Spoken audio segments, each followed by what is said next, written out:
Hey y'all, we gotta talk about the Summer Wells case, Summer Moon Wells.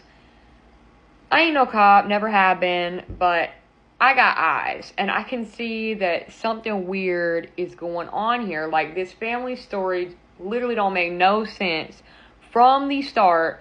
The deeper you look, the messier it gets. So, buckle up, we're gonna dig in. Alright, so Candace says Summer wanted to go inside after planting flowers with her and Grandma. And so she goes in for just a minute, and just like that, she is gone. They said about 2 minutes, that's all it took, and nobody saw nothing. Nothing. Ain't no way. But you know what? Let's rewind even further. Earlier that day, Candace was out with a 15-year-old boy named Hunter. They went to a swimming hole with Summer and Grandma. After that, they hit the grocery store, grabbed some milk, I'm assuming some other groceries, and then it was back home to plant flowers.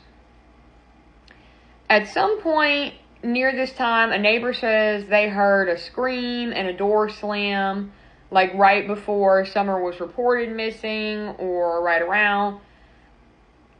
So I'm not really sure what's going on. So, obviously the police are called, there's a search, all that.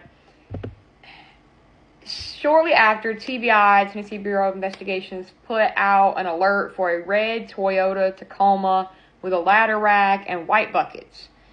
It was seen around the time Summer went missing, but guess what? Shocker, the truck was never identified, never found. I haven't found any information on who saw it, why it mattered, where the info come from.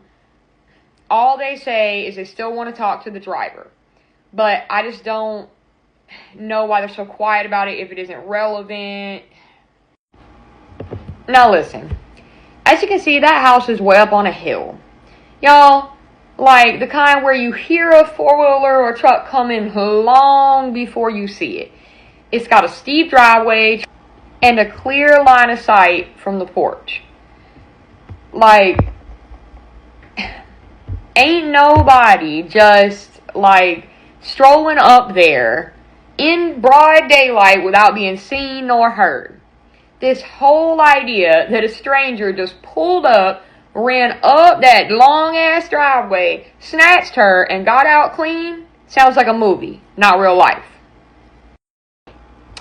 So, let's talk about the milk jug photo, taken right after they dropped off that 15-year-old boy that Candace and all them were hanging out with.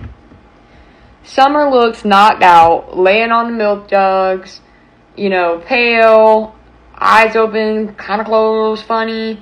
Folks online say she don't even look alive in that picture. Some believe she might have been gone already when that picture was taken.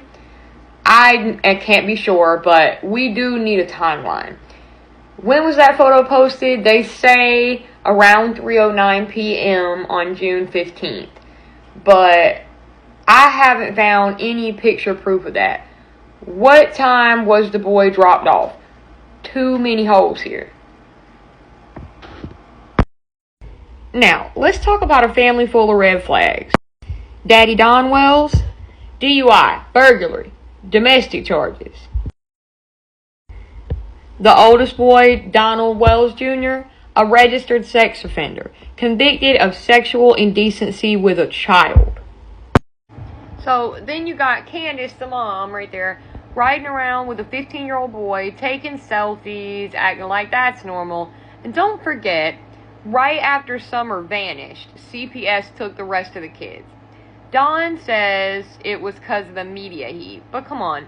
CPS don't take kids unless there's real danger, or they aren't supposed to, so I guess, conspiracy theories are possible, but generally speaking, there had to be something else than just paparazzi coming around their home. So, now this part, I feel is worth mentioning. The police claim it's not related, but it's definitely interesting to have happened in the same family. So, Candace's sister, Rose Marie Bly, disappeared in Wisconsin back in 2009. Want to guess where Candace has a criminal record? Yep, Wisconsin. Shout out to Jonathan Lee Riches for getting this information, but here you can pause and read her criminal record in Wisconsin. Now, the cops, they're saying these two cases ain't related, they're not connected, but how do two women in the same family just go missing? Like, in two different states, tied to one person. I get it, Candace's charge came before Rose vanished, but like, every family has a past, they have stuff going on with them, and while I'm not saying that Candace directly did anything to these two people, I am saying that obviously something is going on within this family, for sure. So, remember that creepy video Candace posted of Summer dancing beside a barrel that said for sale? Yeah, that hits different now. And with the comments on a lot of videos, people are thinking that she's been sold. Obviously, there's no proof of that, but it does appear in the full video that she's being instructed to continue dancing. Could just be for an innocent family video. I don't know, but the barrel part is pretty weird, and I heard it's no longer on the property. Now, this next part, it gets pretty wild, but even remote viewers, psychics, they're coming in to say stuff. They're saying that they're feeling like maybe Summer was aware of stuff she shouldn't have been, seeing something she shouldn't see. Maybe someone's being protected. Maybe it's a cover-up.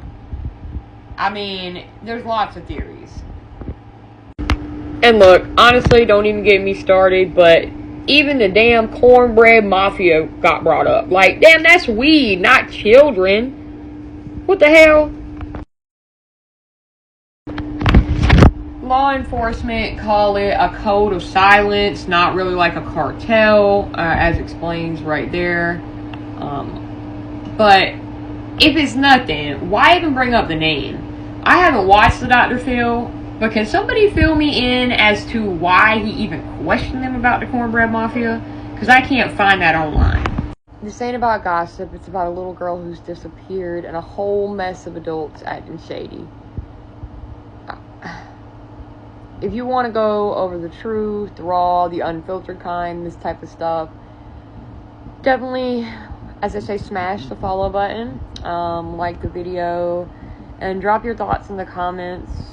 The more questions that we ask about Summer, about all these different people, the harder it is for the proverbial them to bury the truth. So, I don't know about y'all, but I'm not trying to let Summer fade away without answers. Not now. Like, not ever. Thank you guys for watching.